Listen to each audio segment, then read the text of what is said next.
My name's Stephen Downey, and you are very welcome to episode 40 of the Mindful Living Guide. As you noticed already, this episode is in video rather than audio. I just thought that the content from this episode is so great that it would have been brilliant to share it on YouTube, so I really hope you enjoy it. This week I have a very special guest. Fresh from the stage of Pendulum Summit in Dublin, we have Enda O'Doherty. Enda is an endurance athlete who has not only completed many Ironmans, but he's also done 9 marathons in 8 days and climbed to the top of Kilimanjaro with a washing machine on his back. He's an amazing person, and I'm delighted to have him here today to share his knowledge and ask him that important question: what does mindful living mean to you? So sit back and enjoy this week's episode of the Mindful Living Guide.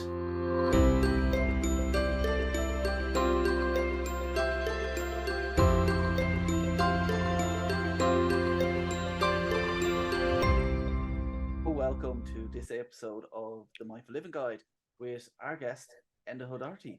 Enda, Hi, you're Steve. so welcome. Thank you so much. Thanks for having me on. Big fan, and I've been listening lots. And anyone listen to this, do yourself a favor and go back and listen to some previous episodes. I really appreciate that.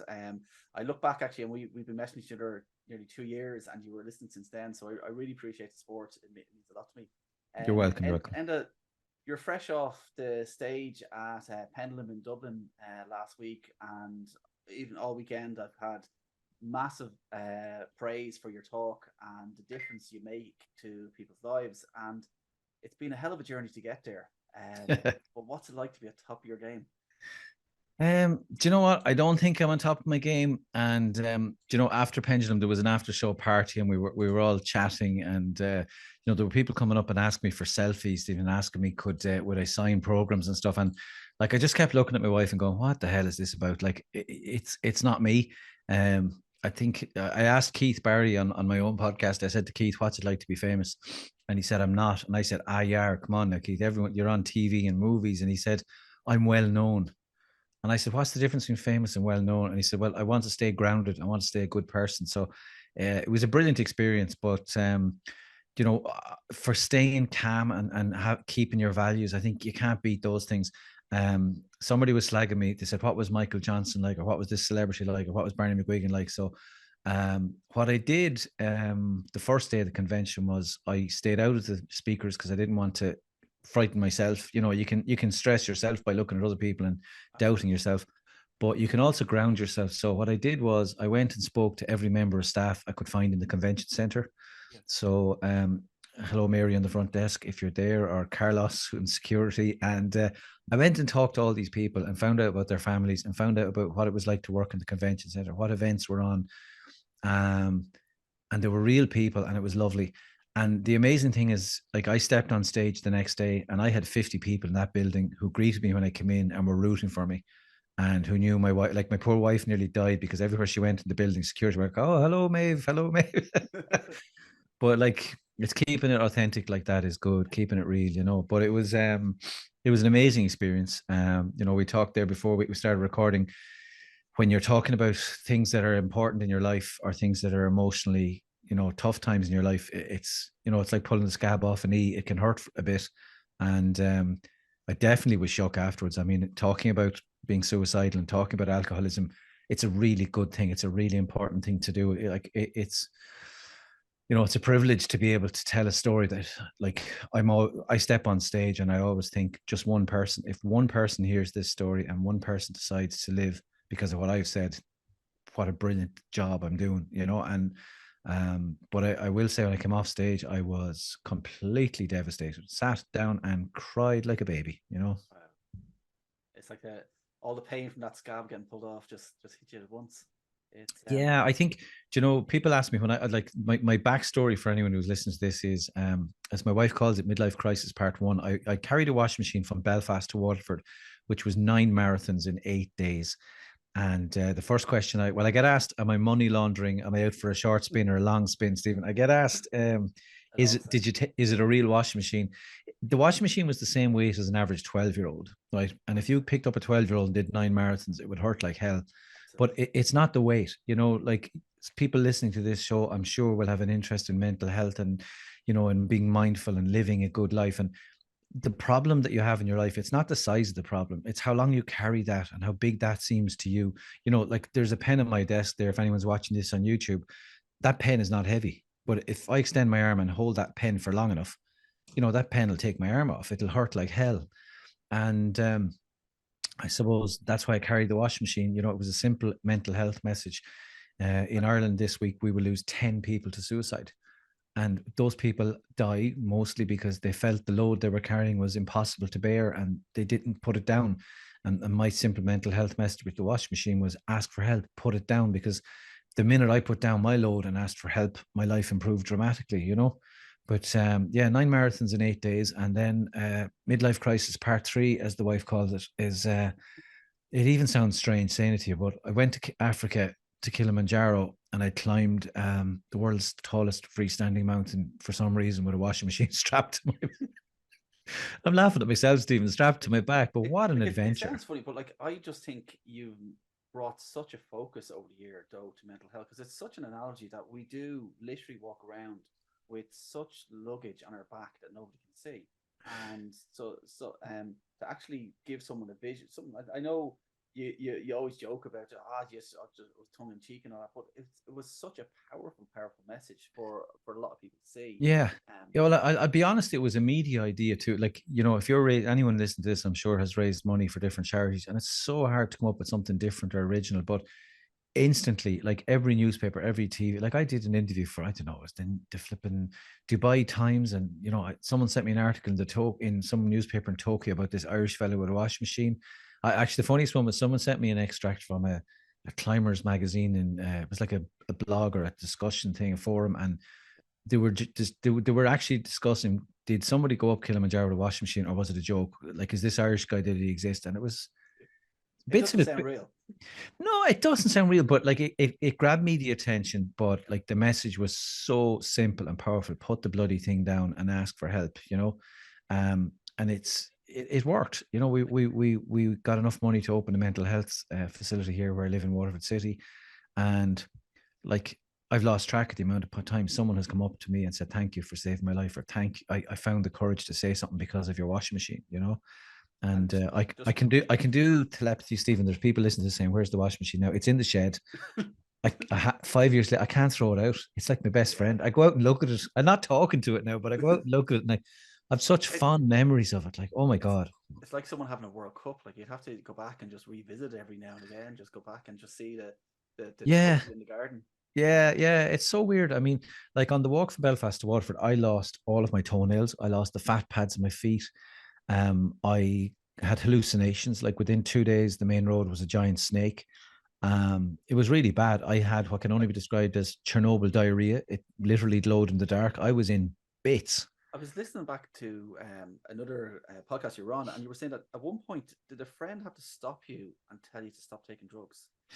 Yeah, yeah. So, hello, Owen, if you're listening. Yeah. So my minder, Owen, my 8 foot tall minder. We were walking along at one stage, and I think somewhere outside Carlo, and he sort of said, "Can I talk to you on my own?" And I said, "Yeah." And we were on our own. He said, "Look," he said, "either you can't take any more painkillers, or you have to stop." He said, "Like you've reached your limit at everything." I was like, he pointed out to me that my mustache was completely white, but white like plastic.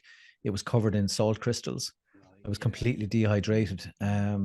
Yeah, I mean, I pushed myself. Like, if anyone's listened to this, done a marathon, they know it hurts, but do 9 of them in a row and carry a washing machine at the same time, it really hurt. But I I don't like I'm sitting here with you now, and I have like I've arthritis in both feet. I need knee surgery. I've had shoulder surgery.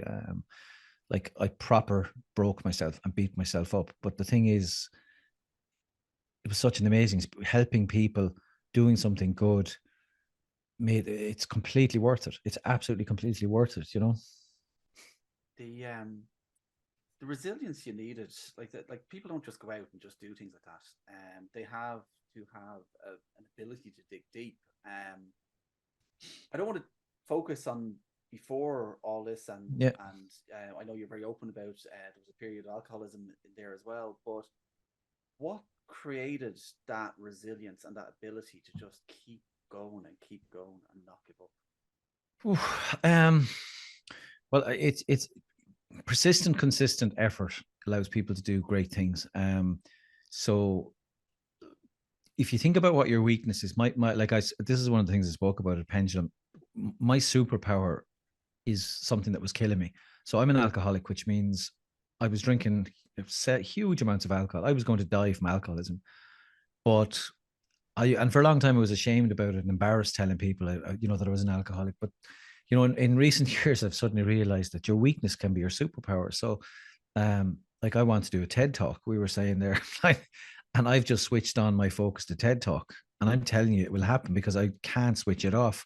And Pendulum happened for the same reason, and thank God it went so well because as crazy as it sounds, I was over 100 hours preparation for a 15-minute talk. Now, most people can't do that.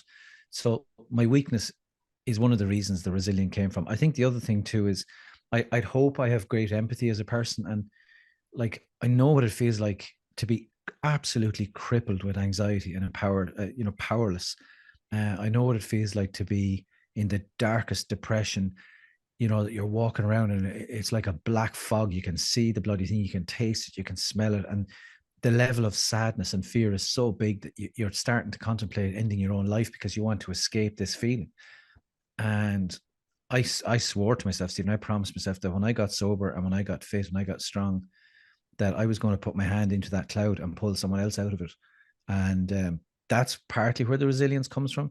The the huge amount of preparation. I mean, like, for Kilimanjaro, I was like Saturday and Sunday was 6 to 7 hours uphill both days, carrying 40 kilos, 220-kilo weights in a backpack.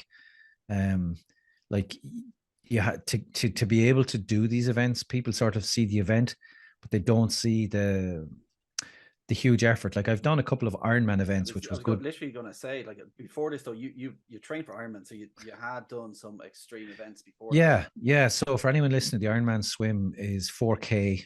The bike is 180 and the run is 44, all consecutively with time limits that you must meet.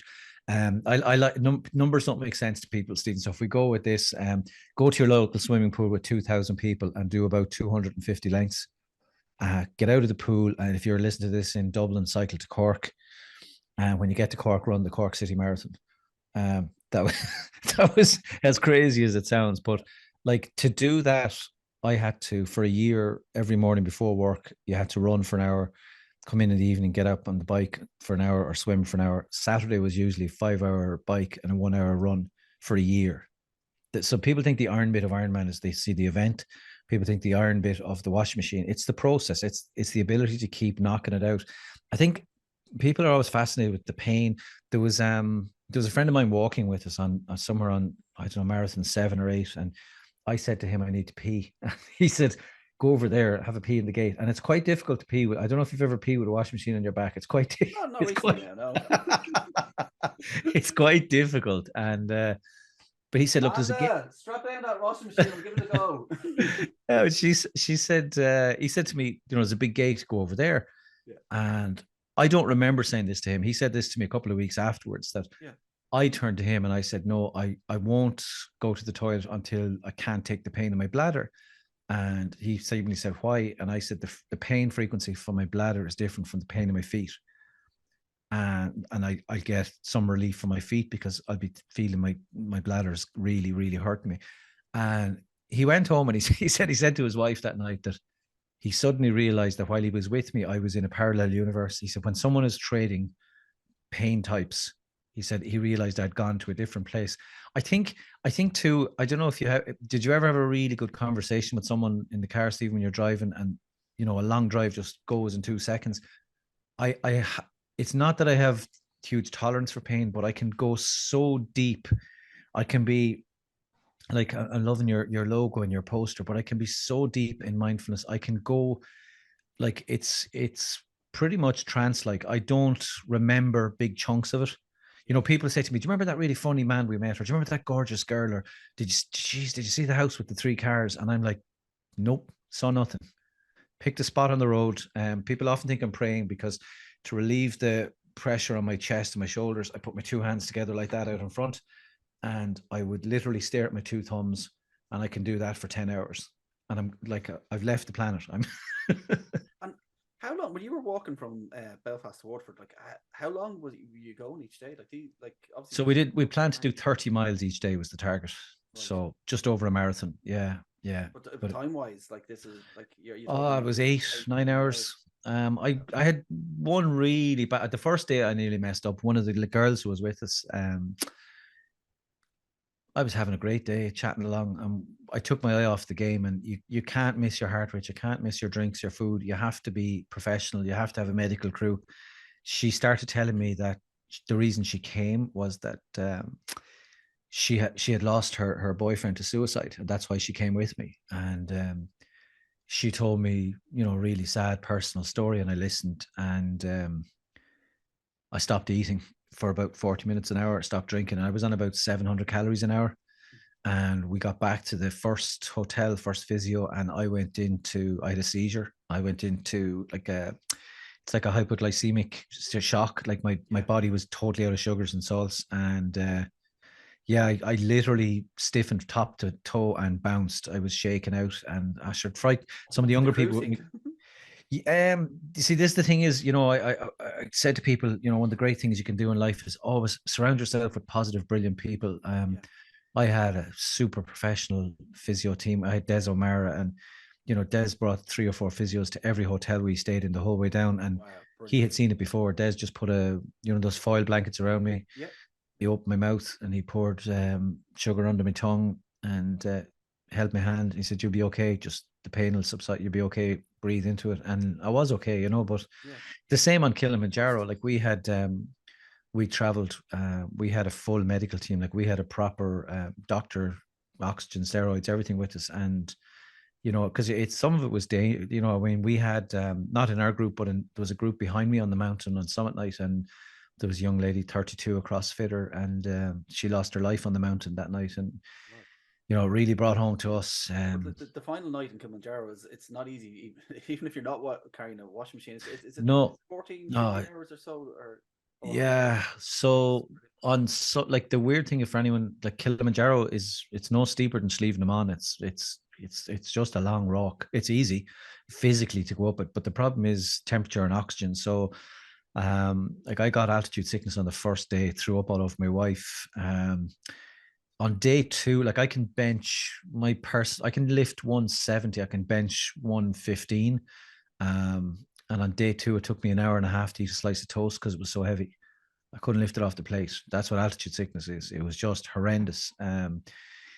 Like as fit as I was going out there, it was taking me 40 to 45 minutes to put my sleeping bag into a plastic bag in the morning. Like and exhausting, like the worst workout you ever did in your life. The slightest thing was just It's horrendous. horrendous. Yeah, yeah. And you start off in 30 degrees in the jungle, 100% humidity. We ended up at minus 25. At minus 25, if you stare at someone like that, your eyeballs start to freeze. Um, like I had on summit night, I had a waterproof jacket. I had a really expensive down jacket. I had a fleece. I had skins. I had a t-shirt, and I had my water bottle inside of all of that. About a half an hour in on summit night, I went to take out my water bottle. It was completely frozen, like Inside. rock solid. Yeah, rock solid.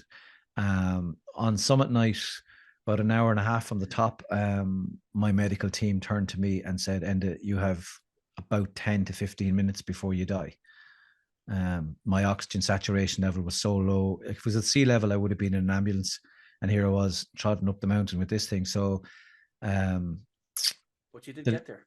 You got there in no, the end. Oh, no, you I didn't. was, no, I got Oh, to about an hour and a half from the top. And, I'm so glad I failed. And yeah. it's okay. Like I the never thing was, realized. our mental health message was share the load, ask for help. Yeah. And it was the Tanzanians and my Irish friends and family that got that washing machine to the top. And as much as it hurt me, it got 100 times more money and 100 times more publicity because the slogan was reality. I think a lot of people who were with us were very surprised because my wife, who has walked every step of every journey with me, um, the medical team said, "End it, it's over." Like they had given me, I had 3 or 4 shots of steroids on the mountain on summit night. I had like a couple of stops with oxygen, but I like it's a terrible thing to describe. But I knew I was dying. I could feel the life. I could feel life leaving me. I knew like it's just an awful feeling, but I knew if I push, And the thing is, I had to have people around me. We all need people to look out for us, but in advance, we had agreement on what would happen. This wasn't going to be my decision because I would have kept going and pushed too hard. But it's funny, myself and my wife, we had discovered or just talked through every possible scenario. Steve, what would we do if this happened? What if we do if that happened? And because you need to make those decisions in Ireland, in your kitchen or in the sitting room over a cup of tea. And we talked out every scenario, including death, including, injuries, all the rest. But so when it came to it, we knew the decision that was being made. She gave me a kiss and walked. And I think everyone else was like, what the feck is going on here? Did she walk on? Sorry. She was, because that was what we had agreed. Wow. We had agreed that she would finish and she would get to the top, and I would do the right thing for her and the kids, and I would come home safe. And so the first group left me, and I was sitting on a rock. I'll send you the video because I have it. Yeah. I have if you know Bohemian Rhapsody, where they're all with the dark with the white light shine up. Yeah. I have a head torch. I'm sitting on a rock. It's 4:00 in the morning. It's -20. I'm on my own on top of Kilimanjaro, and I am heartbroken that this has gone wrong, and I'm crying. And my best friend Martin, I hope he's listening to this, but Martin was maybe 600-700 meters down the mountain behind me, struggling to come up, and he could hear me in the distance crying. And he said, he just couldn't believe, he could hear this literally wailing. And they gave me, you see, the thing is too, is if you have to get taken off the mountain, I'm a big lump. There's 110 kilos of me. That's 4 to 5 people carrying and putting them at risk. So before I got to that point, I had to walk. But it's not like a 5K where you step off the road and ring the husband and he picks you up, or the wife. I still had 8 hours walk back to camp. And it's funny, they put one of the Sherpas, one of the guides with me, and I turned to this guy and I said, "How you doing? I'm Enda." And I said, "What's your name?" And he said, "My name is Good Luck." And I was like, "Yeah, good luck, my ass," But the Tanzanians were shockingly, brilliantly happy people. My God, I mean, one of my minders looked at my hand one day. I said, "Jesus, my hand are filthy." They were green and manking. Yeah. I showed him my hand. I said, "Geez, Emmanuel, what the hell is that in my hand?" Your man goes, he says, "That's adventure. You're living." And I wrote down 100 things they said to me, Stephen, that we need to hear as Irish people. Like I said to one of the guys, "How can you climb Kilimanjaro like 15 times in a year? It's tough. And how do you do that even?" And he just looked at me and said, "I love my kids." That's why he did it. I love my kids. Just that simple, But the mountain was, listen, anyone listening to this, don't let me put you off. I wouldn't recommend doing it with a washing machine, but I definitely go. Like, it's incredible. It's incredible to see like, I went out there thinking I was a middle-class Irish guy, and I realized I was a multi-millionaire. When you see real poverty, when you see people with no shoes, no running water. Like I was in this Tanzanian village, and I was just standing on my own looking at this house, and I saw handprints on the house, and it was only when I looked again I realized that it was a mud hut. They had no electricity, no running water, nothing, absolutely nothing. And the bottom of the house had small hands, and if you can imagine, as you went up the house, the hands got bigger. And it's because the family had built the house, the mud house, and the little hands were the kids. You could see how high the kids could reach. And they were the happiest people that I've ever met in my life. Do you know they got up every morning, and the way they start their day, they started dancing and singing. And they were on like tiny money carrying stuff up and down the mountain for us Westerners. And they were bursting with joy, absolutely bursting with joy. And I was going to ask, actually, is the end of the start of that journey different to the end of that stopped at the top of that mountain? Like, oh God, yeah. The journey, because I talk an awful lot to people about enjoying your journey and to actually really embrace every step of every day and every moment of every day. Because a lot of people, they set a massive goal like that, and it's either like, obviously you didn't get to the very top, but it seems like it didn't. Because you had planned and talked about it so much, it didn't change who you are.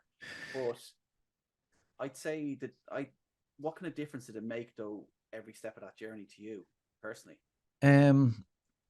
I didn't realize how physically strong I was. I didn't realize how mentally strong I was. And it's lovely when life throws crap at me now. I'm like, come on, bring it. I can do this. There was a good friend of mine on the Belfast to Waterford walk, and there was one day I was literally bleeding from the feet. I was really at the end of my rope. Like, I was just bad. I was really suffering pain. And he looked at me and goes, "I'm so jealous of you." And I was like, "What are you jealous of?" And he said, I'm jealous of your emotional history. And I said, Jesus. I said, what is emotional history? And he said, what you're getting from these adventures, he said, for the rest of your days, he said, a normal person goes across the shopping center and twists their ankle and breaks it and screams like, and thinks, oh my God, this is terrible. My life is ruined. This is agony. He said, you probably blink. You probably go like, relative to, what you've got through. I tell you what I got. I learned a huge amount. I got the most incredible friends. There are people on both of those walks that I ring every single day that I consider flesh and blood family, and I love them if they're listening.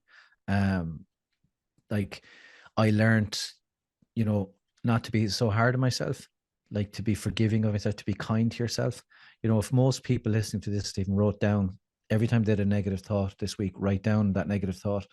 If someone in your workplace or someone in your life said to you what you say to yourself, you'd leave or you'd sack them or you'd go to a tribunal. But I learned to be kinder to me.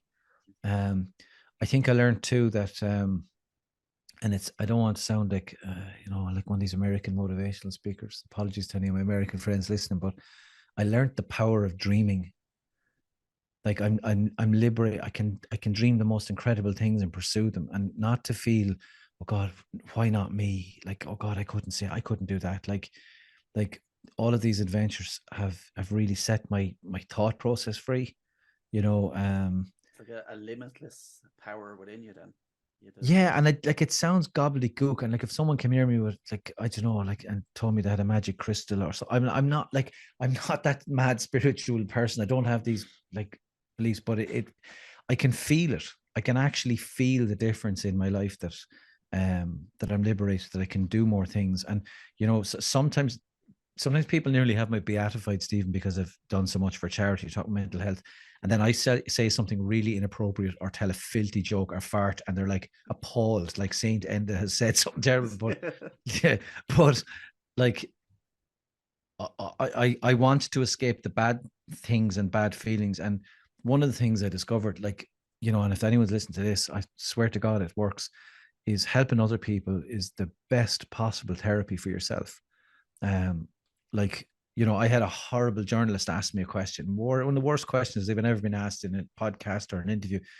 He said, where, you're very busy in life, Enda. He said, and you talked about alcoholism and depression and suicide. Where are your demons now? I thought it was the most horrible question to ask. Where are your demons now? As in, can we see them, Yeah. And I just said to this guy, I said, you know what?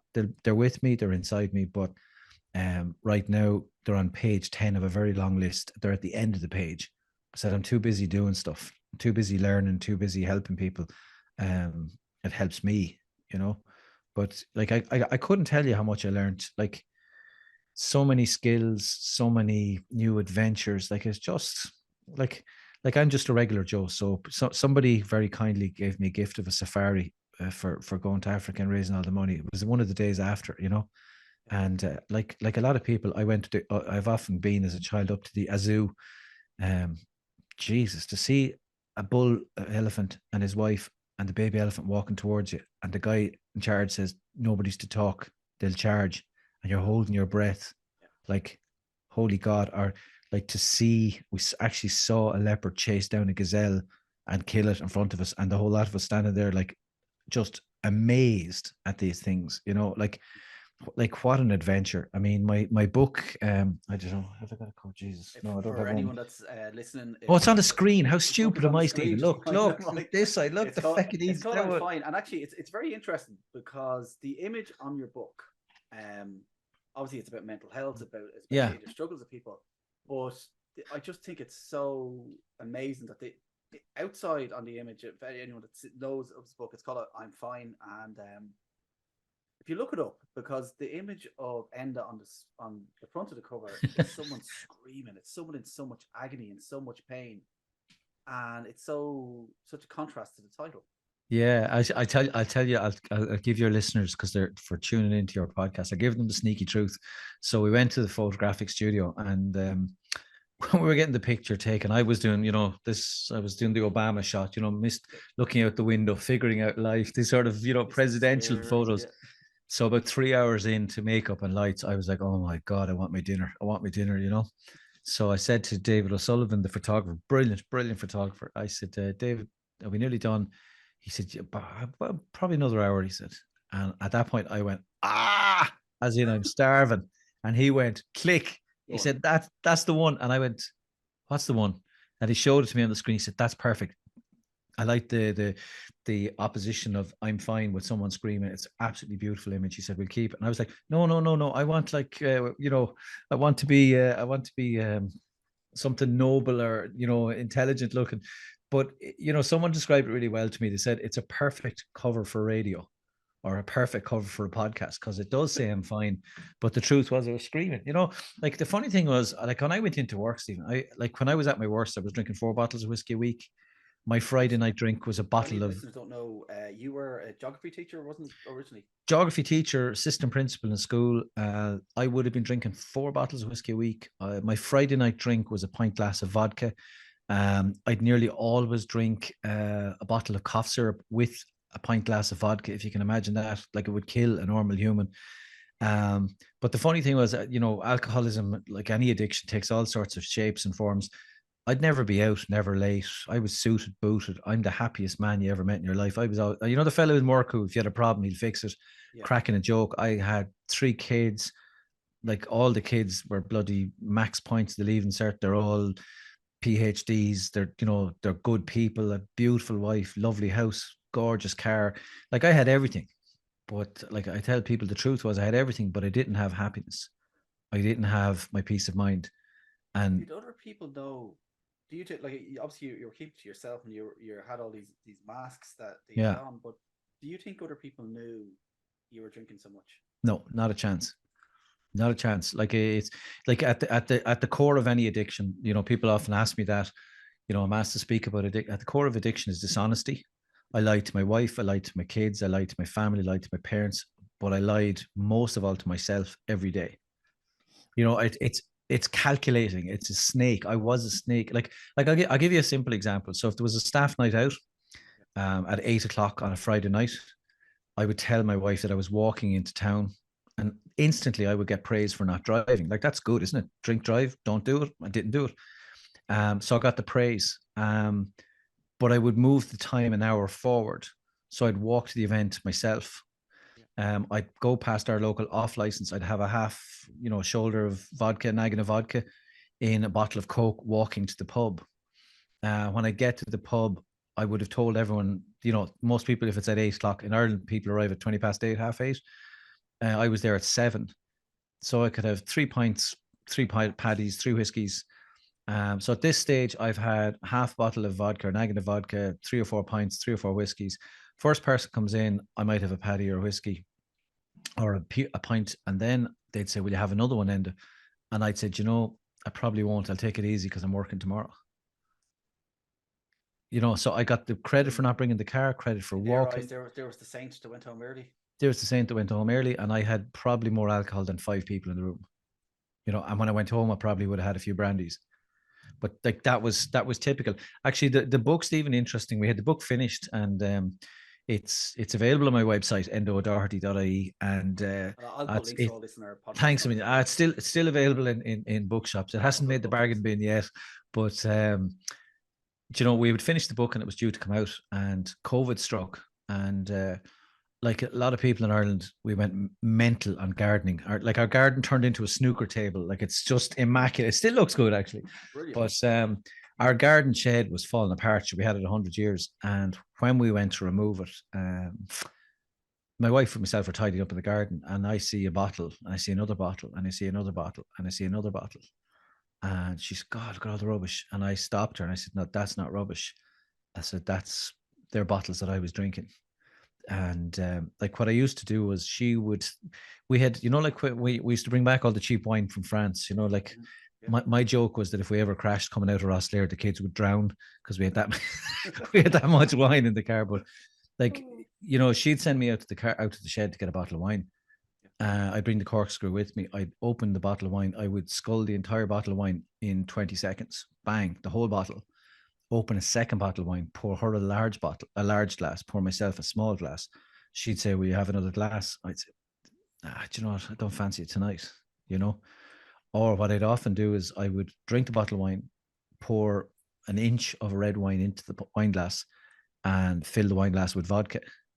So I was having a large wine glass of vodka with a bit of red coloring. But I said to her, look, those bottles are mine. And I'm 15 years sober now, thank God. And I said to her, look, you need to know that's what I used to do. And geez, I rang the book company. I said, lads, you can't go ahead. And they said, no, it's contract, printers, everything set up, press release. I said, no, I don't want, like, I'm not agreeing. They said, why? And I said, I want to put a chapter in about COVID-19 and about the shed and about dishonesty. So, so the last chapter ended up being about the garden shed, and it's a metaphor for lying to yourself or being dishonest, and it, like, looking after your mental health and looking after being mindful, it does involve being honest. Listen, we've talked about many of the challenges you had and things that happened over the years, and listen, it's bound to happen that somebody is listening to this podcast and they're walking around with those struggles, same struggles I've had. A lot of the stuff you've said has resonated with me. What one step would you recommend to someone who's really struggling? Well, I'll go better. I say better than one step. I'll say one word: action. I think I spent a lot of time hoping that I was going to get better or hoping that something would change. And it's when I started doing stuff, like, do something about whatever the issue is. So, like, I mean, I still have panic attacks. I still have anxiety disorder, but I'm in charge of it. It's not in charge of me. And I know how to deal with it. And I know my triggers, like, like I'm looking here. It's like, I will be in bed every night before 9 p.m. I will have an hour of screen free time. I will do a bit of yoga before I get into bed. I will get up at 6 o'clock, 5:30 tomorrow morning, no matter what.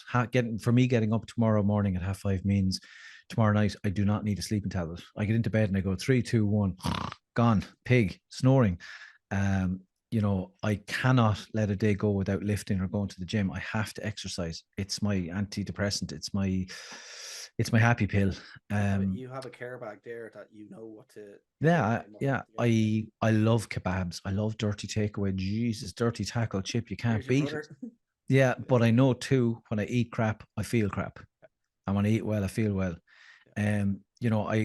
Actions, like, if someone is toxic, hostile, negative, or a problem in my life, like, I can walk away from someone in the middle of a sentence. I can decide someone is not good for me, and I don't even give them the respect of it. I'm gone, because I have to protect my sanity and my happiness. It's a weird thing, Stephen, we do. Like, I find a lot of people do. I speak at a lot of conferences and I work with a lot of businesses and teams looking at mental health, and, like, it's a really mad thing that Irish people do. We ring people we don't like regularly and stay in touch with them, and we spend time with them, right? And then when someone we really love, or someone who makes us happy, or someone who cares about our laughs, we're too busy for them, But I'm like, wrong people. Yeah. So I try to spend time with great people and reward the people in my life that matters, So the exercise, the sleep, the friendships, setting goals. For me, sunshine is a big thing. Like, I thank God I don't burn, I tan. Like, I have to get time in the sun. Like we come back from a holiday, and on the Monday morning, down the travel agents with a fiver in my hand for a deposit, because I need to have happiness dangling out in front of me. If you're listening to this and you're struggling, like, the thing I discovered, if it's used to people, is that happiness, I don't let happiness happen by accident. I don't get up and say, I hope I have a good day today. I actually pursue it. I actually bust my ass to make happiness happen. Like, so if you eat something good today, if you exercise today, if you talk to someone, if you learn something today, if you help someone today, like, it's, if you, like, I sometimes I go for a walk. On Mondays I do, like, a podcast, or I listen to stand-up comedy. I go for a walk. I listen to the dirtiest, filthiest jokes I can, and I'm walking along on my own. I'd say people think I'm mad, and I'd be roaring laughing. But I come home and I feel better. Full of endorphins. Yeah, but, like, it's like, it's a process, like I said, the long answer, but action, do stuff. And, like, I think, I probably did the most stupid thing. I went cold turkey on my drink, and I would never recommend that to anyone. Like, I should have gone to my GP. I should have got medication. I should have had counseling. Someone asked me recently, did you go to the AA? And I said, no, sure, they're all losers. They're all drunks. And I could hear myself saying it. I couldn't see myself going to the AA and saying, hi, I'm Enda, and I'm an alcoholic. I was too bloody vain and too stupid. But I tell you, if I was starting again, I would 100% be going to the AA and the support and the mentorship and the friendship.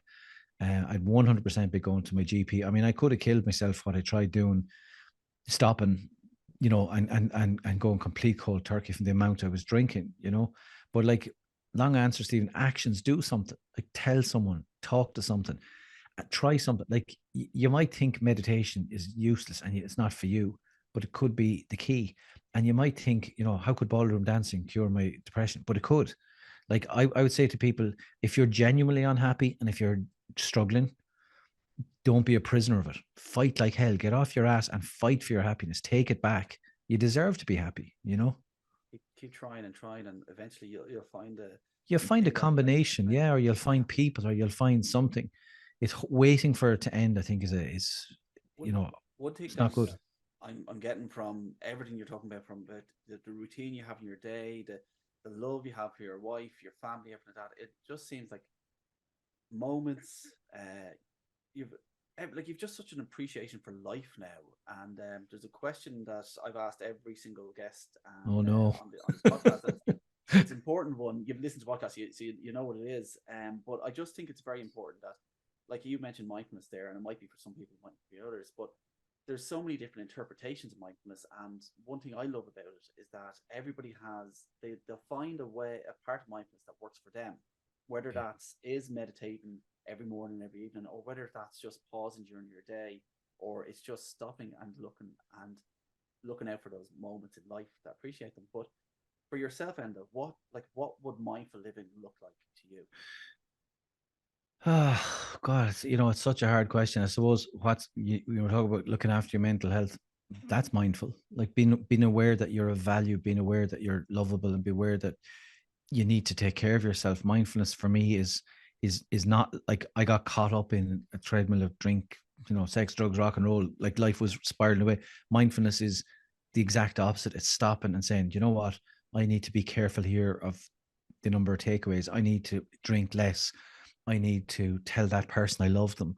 I need to spend my money on, like, I suppose, it's a whole range of things. Do you know, Stephen, I'll tell you a great story. We bought a skip once, for clearing out the house. And like all Irish people, you buy the cheapest skip, the wrong size, right? You buy the small one, don't you?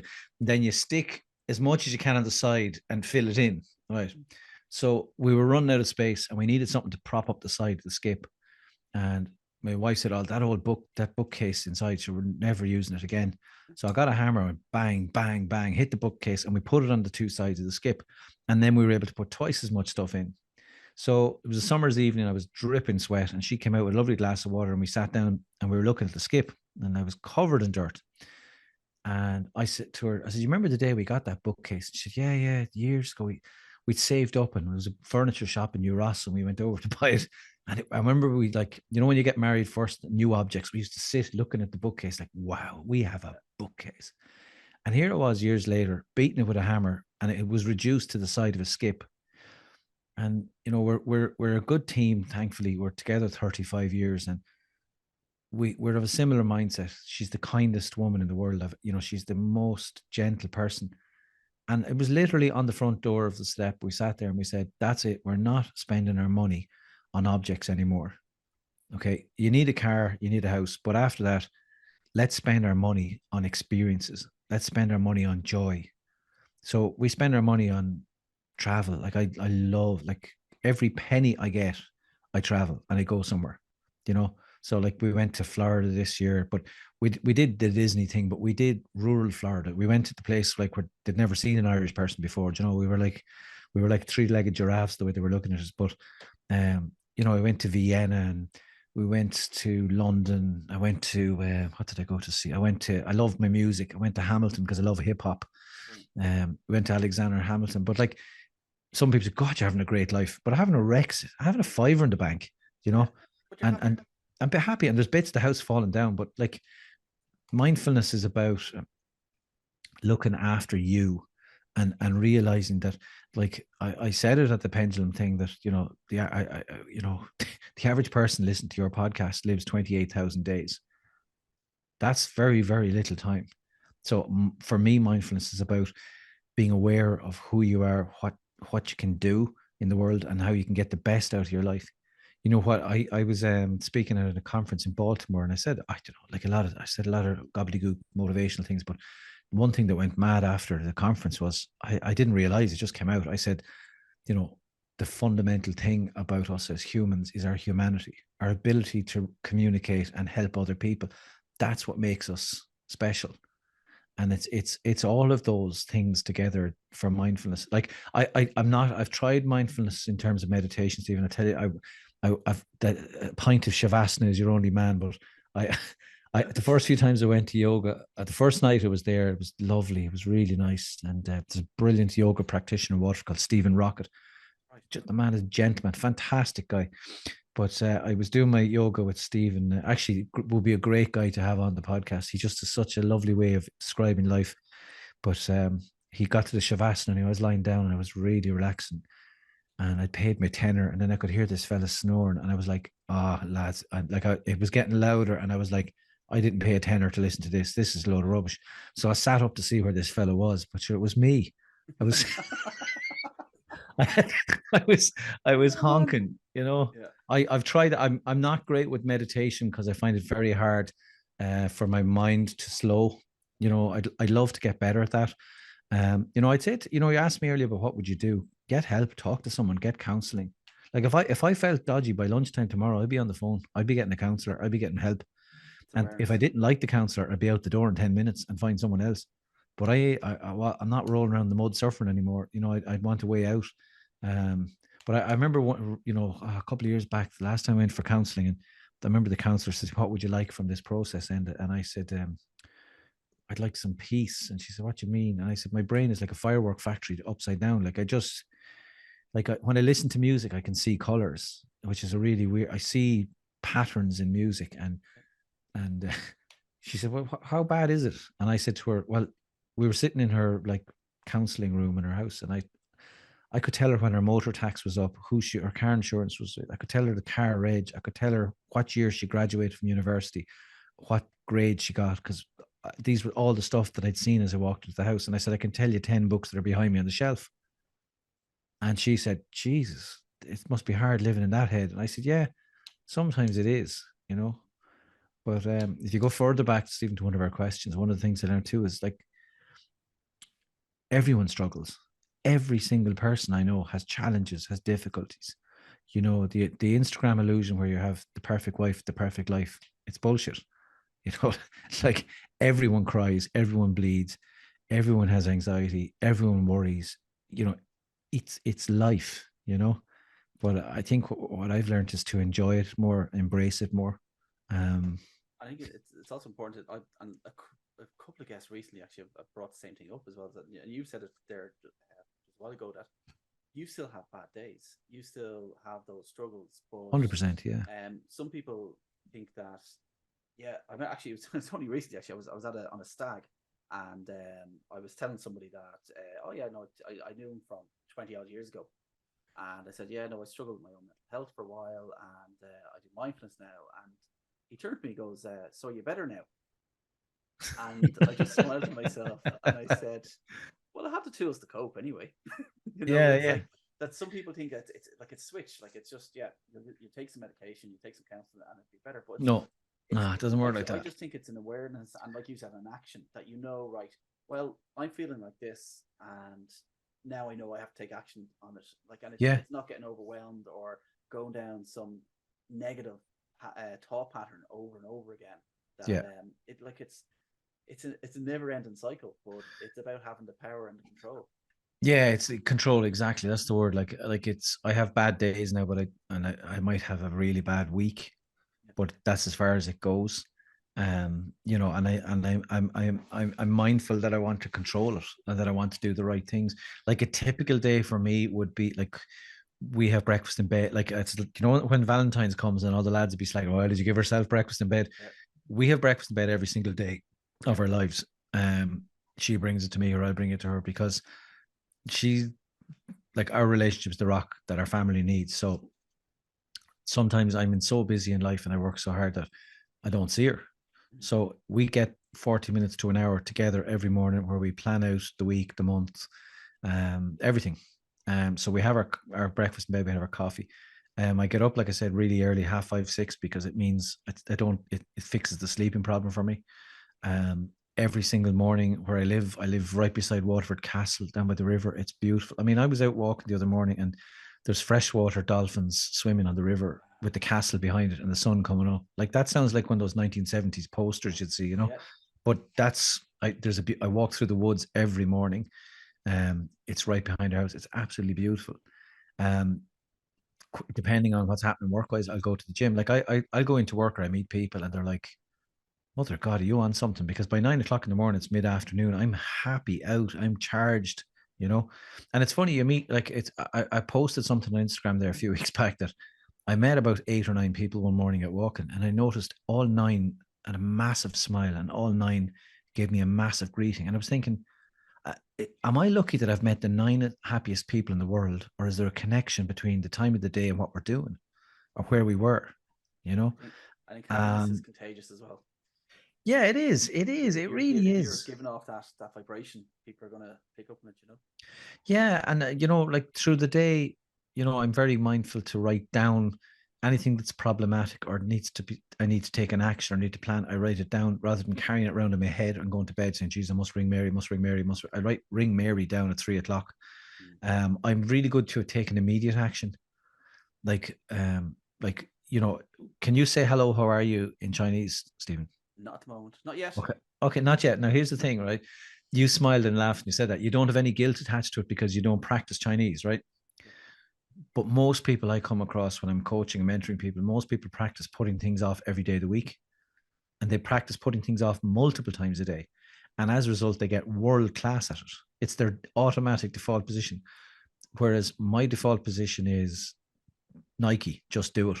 Like if I have something that has to be done, I'll be doing it straight away because I can't be carrying this thing around my head. God, I must read this, I must do that, I must do this. Do it. I think the same too. With we're talking earlier about failure. I said I've lost the filter. Like, if something the doctor puts you across your leg over and hits your patella with the hammer and your knee, your leg shoots out. I have that reflex now for fear, so that if I'm afraid of something or anxious something, within 2 seconds I'm straight at it. Like I'm actually straight at it. Like I had to fill in a form today for an application, and I knew in a previous life form filling would stress me and worry me. I put it off for 3 weeks, and the night before the form was due, I'd fill it in badly and not get the job, and then say, "Shit, nobody wants me." So today I was told I had to fill in a form. I was back within 5 minutes with the form filled out, and I feel great. But it's the same form that was torturing me in a previous life. But what's a friend of mine called immediate and bloody action? Do stuff straight away and get it out of the way. But it's not like, it's funny too. I think people, will often buy books and, they'll talk to people and try to learn, this perfect life or this perfect way. And we're all imperfect. And what works for me and what has helped my life will help some of your life, but it might be totally unsuitable for you. And it's about each of us finding out, back to being what's mindful, figuring out who you are, figuring out where you are, figuring out what works for you, what will bring happiness and contentment into your life, into your world, and it's different for everyone. Yes, and I think that's a lovely place to finish the conversation tonight. And just to help you, just it's different for everyone. Just whatever Absolutely. happiness means to you. But listen, Absolutely. Enda, I absolutely, unbelievably appreciate you coming on the show and sharing such wisdom with people. And I know it will have an absolute positive impact. You mentioned earlier on that if we can just help one person, I think we've probably helped a few hundred people tonight with the wisdom you've shared. So listen, thank you so much. If people want to get in contact with you, what's the best way to get in contact? Well, the gas thing is, a lot of people have business cards. If you Google Irishman and washing machine, I promise you'll find me. It's Right. like, So yeah. how's your SEO for Irishman and washing machine? Incredibly, I'm ranking one. I don't know what the story is with this SEO, but look, yeah, if you Google it, my website is endaodharty.ie. You'll find me on LinkedIn. You'll find my podcast everywhere. It's called the Mighty Mini Podcast. Um, very different from your podcast. What I tried to do was, when you're having a wee or you're boiling the kettle, Yeah. they're the mini ones. They're about 3 minutes long, and they're usually just me talking. And then the mighty ones, I try to bring on people that I don't understand, or people I don't like, or people I don't know anything about. So I've had a Wow. huge mix of people because Yeah. I don't want to be that preconceived ideas of people. But yeah, Enda O'Doherty, that I Mighty Mini Podcaster. Look, sure, you'll find me Yeah. everywhere. The washing machine man. Yeah, God. And Enda, thank you so much for coming on the Mindful Living Guide. Thanks, Stephen. Thank you for having me.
So I really hope you enjoyed our episode with Enda O'Doherty. He is such a nice guy, and one thing I think I took from this episode was the effect of taking action.